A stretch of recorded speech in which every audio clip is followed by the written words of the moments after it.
আজকে বানাবো আমের আচার। তো টাটকা আম গাছ থেকে আমরা টাটকা টাটকা আম তুলে এই আচারটা বানালাম। কিভাবে বানালাম সবই দেখাবো এই ভিডিওতে। তোমরা প্রথম থেকে শেষ অবধি ভিডিওটা দেখার অনুরোধ রইল। ভালো লাগলে অবশ্যই একটা লাইক করো, কমেন্ট করো আর সাবস্ক্রাইব করো। তোমাদের জন্য কষ্ট করে সবাই আমরা নিজেরা কষ্ট করছি, ভিডিও করছি, শেয়ার করছি তোমাদের একটা লাইক কমেন্টের আশায়, ভালোবাসার আশায়।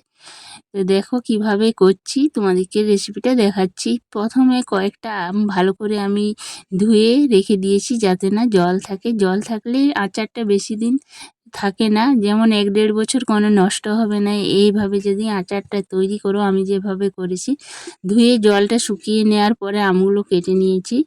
এই দেখো আমার শাশুড়ি মা ছোট ছোট করে কেটে নিয়েছি। যে আমগুলোতে আঁটি হয়েছে, এখন আমগুলো সবগুলোই প্রায় আঁটি হয়ে গেছে, তাহলে এগুলোই আচারের একদম মানে ঠিকঠাক আম। তো সেই জন্য ছোট ছোট করে কাটা হয়ে গেছে। এরপর আমি নুন দিয়ে একটু কি করব, রোদে দিয়ে রাখবো। তো কিছুক্ষণ রোদে দিয়ে রাখবো, তারপরে তুলে নেব, পরের দিন আমি বানাবো। তো এই দেখো আম দেখেই জিভে জল চলে আসছে। এই গাছের আমটা খুবই ভালো লাগে খেতে, কাঁচাতেও। তো আমার তো মানে শুকনো হওয়ার পরে খেতেই মন যাচ্ছে। তারপর আমি একটা ছাদে চলে এলাম, কাপড় মেলে দিয়েছি, পরিষ্কার একটা কাপড়, কাঁচা কাপড় মেলে দিয়েছি। তার উপরে আমি রোদে এই আমগুলোকে একটু শুকিয়ে নেব, যাতে না মানে জল থাকে। নুন দিয়েছি, একদম শুকিয়ে জলটা একদম যেন গায়ে না থাকে। জল থাকলে সেই আচারটা বেশি দিন থাকে না, এরকম 6-7 মাস থাকবে, কিন্তু 1-1.5 বছর থাকে না। আর একটু আচার বেশি করলে একটু বেশি দিন থাকে। তো কালকে আমি 1-2 ঘন্টা রোদে দিয়ে চলে গেছিলাম, তারপর সকালবেলা আবার রোদে দিতে এসেছি পরের দিন এটা। তারপরে দেখো কত ফুল ফুটেছে, এগুলো পুজোর জন্য সব তুলে নেব। ফুলগুলো তো কত সুন্দর ফুটেছে, মানে গাছে দেখতে খুব সুন্দর লাগছে, মনটা ভরে গেলো। তাই তোমাদের সাথে শেয়ার করলাম আমাদের ছাদ বাগানের ফুল গাছগুলো। তো দেখো সব প্রত্যেকটা গাছে কিন্তু কত রকমের ফুল ফুটেছে। অনেকটাই ভালো লাগে গাছে যদি এরকম ফুল ফুটে থাকে, ছাদে এলে কিন্তু মনটা ভরে যায়। তো অনেকের বাগানে, আমি ছাদ বাগানে দেখছি এরকম গাছ আছে, তো ভালো লাগে গাছ লাগালে। তো এবারে রেসিপিটা শেয়ার করছি। বেশি কিছু লাগবে না, শুকনো লঙ্কা, গুঁড়ো লঙ্কা, হলুদ গুঁড়ো, জিরে গুঁড়ো, মেথি, সর্ষে, গোটা সর্ষে। আর এই দেখো আমগুলো আমি ছাদ থেকে নামিয়ে নিয়েছি, পরের দিনে করছি কিন্তু আচারটা। পরের দিন আবার একটু রোদে দিলাম। তারপরে গ্যাস জ্বালিয়ে দিয়েছি, কড়াটা ধুয়ে নিয়ে চলে এসেছি। মানে কড়াইটা শুকনো করে নিলাম, সেই জন্য হাতাতে লেড়ে দিলাম একটু, যাতে জলটা ছিল সেটা শুকিয়ে যায়। এরপর আমি শুকনো লঙ্কাটা প্রথমে দিলাম। শুকনো লঙ্কাটা একটু শুকনো কড়াইতে গরম করে নিচ্ছি। বেশি কিন্তু মানে সে পুড়িয়ে দেবো না, তাহলে টেস্টটা থাকবে না। হালকা জাস্ট গরম করে নিচ্ছি, তুলে নিলাম। শুকনো লঙ্কাটা দিলাম, মেথিটা একটু গরম কড়াইয়ে ভেজে নিলাম। বেশি কিন্তু ভাজবো না, একটু কাঁচাটাই থাকবে, মানে সেন্টটা ভালো হবে তার জন্য। আর এত সুন্দর গন্ধ বেরিয়েছিল কি বলবো, মোমো করছিল গোটা বাড়িটা যেন আচারের গন্ধে। তারপর সর্ষেটা দিয়ে দিলাম, সর্ষেটা দিয়ে হালকা করে ভেজে নিলাম। এরপর আমি গ্যাসটা অফ করে দেব। আর এরপর আমি সেই জিরে গুঁড়ো, লঙ্কার গুঁড়ো আর হলুদ গুঁড়ো, মানে আমি নেভাবার পরেই দিলাম। মানে গরম কড়াই যেটা থাকবে আঁচ, তার মানে গরমটা, সেটাতেই আমাদের মানে হলুদ, জিরে আর লঙ্কার হালকা করে ভাজা হয়ে যাবে, মানে গন্ধটা চলে যাবে, কাঁচা গন্ধটা, সেই জন্য। আর বেশি যদি জ্বালিয়ে আমি ভাজতাম তাহলে কিন্তু জ্বলে যেত, সেটা টেস্টটা ভালো লাগতো না। সেই জন্য কড়াই মানে গ্যাসটা অফ করেই এই মশলাগুলো দিতে হবে।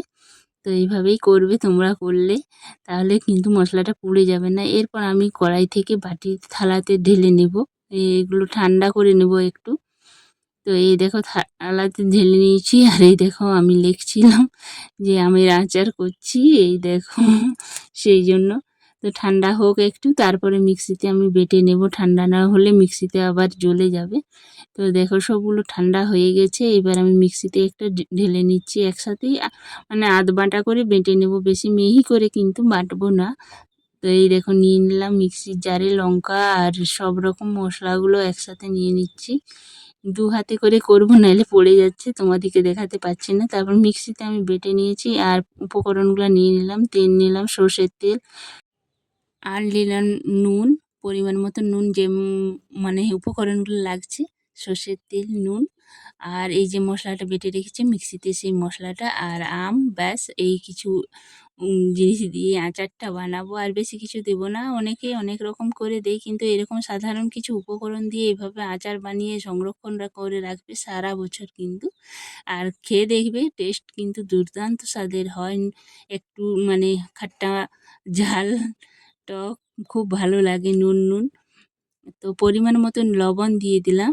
তারপরে ভালো করে এবারে আমি মানে মিশিয়ে নেব হাতার সাহায্যে। হাত দেবো না, এবার হাত দিলে কিন্তু তাড়াতাড়ি আচারটা নষ্ট হয়ে যায়।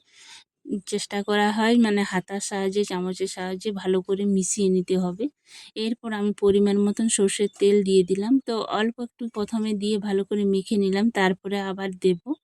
তো এইভাবে হাতার সাহায্যে কিন্তু মানে মেখে দেব। তাহলে কিন্তু হাতে দিলে কিন্তু আচার বেশি দিন থাকে না, নষ্ট হয়ে যায়, দেখবে সাদা সাদা হয়ে যায়। ডিশেই রাখো, কাঁচের জারেই রাখো আর ডিশেই রাখো, ভালো হয় না। তো এইবারে দেখো আবার কিছুটা পরিমাণ সর্ষের তেল নিয়ে নিলাম। মানে আমটা জারে রাখবো, মানে কাঁচের জারেই আমি আচারটা রাখবো। তো পরিমাণ মতন বেশি করেই তেলটা একটু লাগবে। আর আমটা কিন্তু প্রথমে উঠে থাকবে, তারপরে রোদে দেওয়ার পরে আমটা ঠিক কিন্তু তেলের মধ্যে ডুবে যাবে।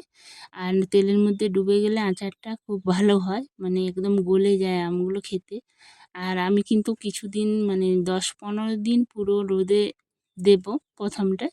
তারপরে আমি বছরে আবার হয়তো 1-2 বার কোনো সময় রোদে দেব, তাহলে আমের আচারটা খুব ভালো থাকে। রোদে না দিলে কিন্তু আমের আচার কিন্তু ভালো থাকে না, যে যাই বলো। আর চাটনির ক্ষেত্রে ঠিক আছে, ফ্রিজে রাখা হয়, ফ্রিজে রেখে খেতে পারো। কিন্তু আচার যদি অনেক দিন ধরে সংরক্ষণ করতে চাও, 1 বছর 2 বছর এইভাবে রোদে দিয়ে রাখলে অনেক দিন থাকে। তো আমার দেখো সব কিছু মশলা মিক্স করে আমি একটা কাঁচের বল নিয়েছি, সেটাতে রেখে দিচ্ছি। এই দেখো কি সুন্দর হয়েছে আর খুব টেস্টি, মানে দেখতে এত লোভনীয় হয়েছে। আমি তো মানে করতে মানে শুকোবার সময়ই আমি আমগুলো খেয়ে নিচ্ছিলাম। এই দেখো আমের আচার আমার রেডি। এইবার আমি 10-15 দিন রোজ দেব, তারপরে বছরে আবার 1-2 বার দিয়ে দিলেই আমার আচার তৈরি। এই যে দেখছো আমগুলো উপরে আছে একটুকু, মানে রোদে দেওয়ার পরে কিন্তু কিছু 2-3 দিন তারপরে কিন্তু আমগুলো ডুবে যাবে তেলের মধ্যে। তো দেখো কতটা লোভনীয় হয়েছে। তোমরা একবার এইভাবেই বাড়িতে বানাবে আচার, আর সংরক্ষণ করে রাখতে পারো 2 বছর অবধি। দেখবে আমের আচার মানে যেরকম করেছো সেরকমই থাকবে। তো ভিডিওটাই